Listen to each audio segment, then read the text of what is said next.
Hey everyone, hope you're all doing great today because I have a new agent concept to present to you. That's right, we're gonna be looking at a new agent today. And with Valorant, it's very much important to know that the community is growing. It's kind of a slump at the moment. It's not at its biggest, I can tell you that. But with episode 2, act 1 coming up, I think we could all say that, 2021 is a great year for Valorant. And with the community growing, we have another thing. We have more and more agents coming out, right? More updates, more time, the basics. But anyway, we're gonna be looking today at Radianite infused Valorant agent concept that could dominate episode 2. So if you remember the Memento Mori agent, which hasn't been out yet and it's pretty much a mystery to everyone, it's based to a samurai. It's somehow based to dying, to samurai, to, finding the remains of a skeleton samurai. But if you get me, a fan art, a Redditor actually made a really good concept art that I'm gonna be reviewing today. What we could potentially be seeing in the Memento Mori agent for episode 2, act 1. And with Valorant being very fresh, new agents are always the most exciting thing in Valorant. And this remarkably detailed concept would be a perfect fit for the game's second episode coming up soon. Since the release of Riot's tactical FPS, we've seen one new character added into the mix with each new act. Sticking to their intended schedule of releases, this means we can expect to see another fresh agent at the beginning of episode 2. Now, if I were to guess, it's gonna be a sentinel or a duelist. It's not gonna be any type of healer because, well, we already got a healer. We don't need another one. While we're still ways off, there's no better times to theorize what the next edition could look like, what abilities would help push the game in a new direction, what kind of style should they have to stand out for the rest of the lineup. Well, this incredible agent concept answered these questions and then some more. Previous designs have captured the imaginations of community, and some have actually been quite close to what developers are working on, such as the video I made on Sky. They actually kind of use the agent concept and put it in the game. The latest idea brings us Mamuro, a Radianite infused agent with a shocking samurai aesthetic. Mamuro is a Valorant initiator agent concept. So he's initiator by choice, but one of the Mamuro's abilities makes your weapon deadlier than ever. Mamuro summons lightning bolts on the battlefield and smashes enemies without hesitation. So, not only do we have the visual of the character, but Reddit user Visible Person has also provided a complete breakdown of the kit as well. All of the abilities are unlike everything else in Valorant today. Some assists with movement, others stun, so example Breach, while the ultimate is all about slaying and destroying the enemy team. While only having one chance, it can provide some devastating effects. One factor is common across the board. However, Lightning and Thunder are Mamuro's tools for the job. Now, what's really interesting is two of the abilities bring out Mamuro's sword. Thunder Cutter is the first, allowing you to slash and dash through any given map. Similar to Genji from Overwatch, dashing deals 75 damage through it and surprisingly lets you phase through walls as well, which in my honest opinion, it sounds really overpowered. So not only could you do damage with this, but you could also, either lose the enemy, flank, you could rotate pretty much faster. It's a, as we saw with Sky and the early agent concept, it was slightly changed. So it has some sort of a Sava owl, so the old Sky had something like that. But the new one, it just has a few flashes, right? So there's a lot of interesting things. So it deals 75 damage. Well, it doesn't kill the enemy, so that's completely fine. It might be used to destroy the enemy projectiles. You can't take anything out with one swing and even negate the first shot fired from the opposing player.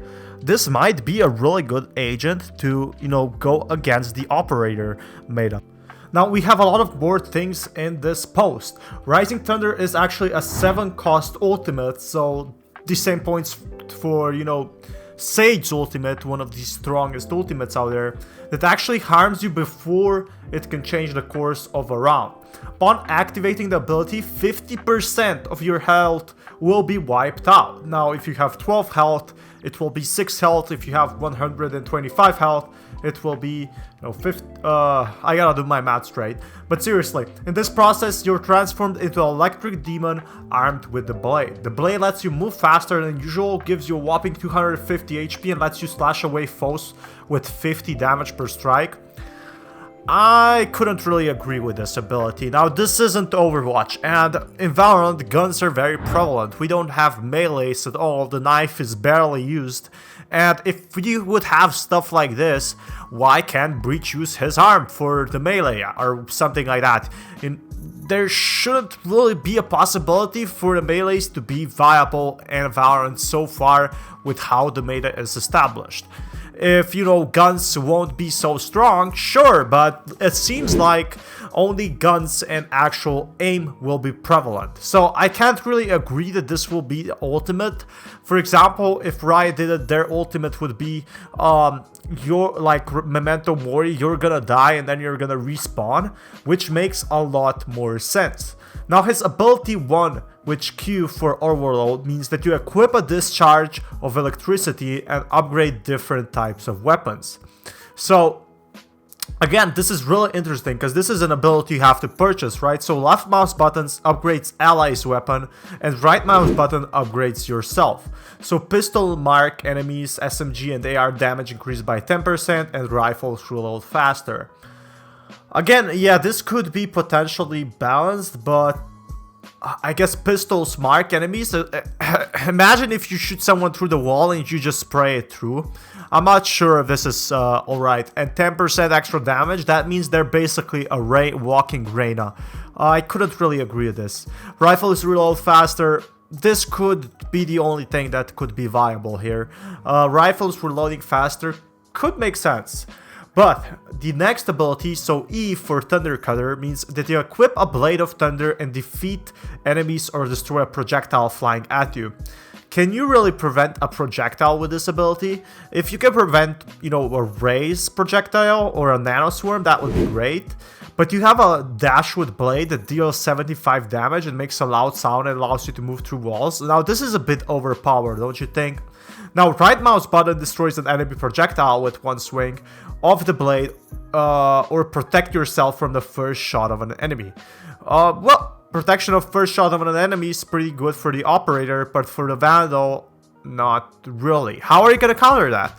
If you're out in the open, I totally get this, but otherwise, you just use your ability over here. You try to go through, and what about the next 4 shots? You just get mowed down. Maybe it can save your life. I guess it's kind of balanced, but not really. Now, the next signature ability would be Heaven Roar. You equip a paper version of the map you're playing on. I really like this one. Select where you want to see lightning and press right mouse button.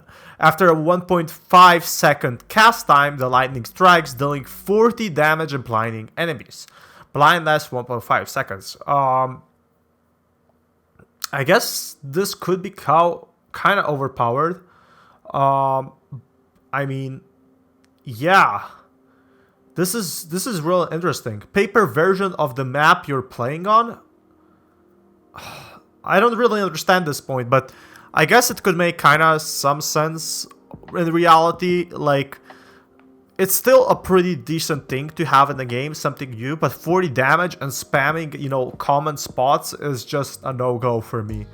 Now, his ultimate ability, Rising Thunder, equips a Blade of Thunder and sacrifices 50% of your health, which I already said that the ultimate ends after 20 seconds without a kill. So similar like Reyna, I don't agree this should ever be in the game, to be honest. But with such unique movement and devastating effects, there's no denying Mamuro would shake up the game and definitely the meta. Could this agent be a little overpowered? Oh yeah, definitely. This agent is too overpowered, especially the way he plays is not really viable, in my honest opinion, but hey, it's a good agent concept. We don't get many of them. We get maybe 3 or 4 each year, and it's really nice that actually fans make agents that, make it into the game. Thought is, with every new character, the community will find new ways to work around this innovative kit. That's definitely true, but episode 2 is still a little while away, so don't expect to see another new agent until then. In the meantime, take care, guys. Be sure to check out my reviews. It would help me out a lot. And yeah, that's it, man. Sign out. Peace, guys.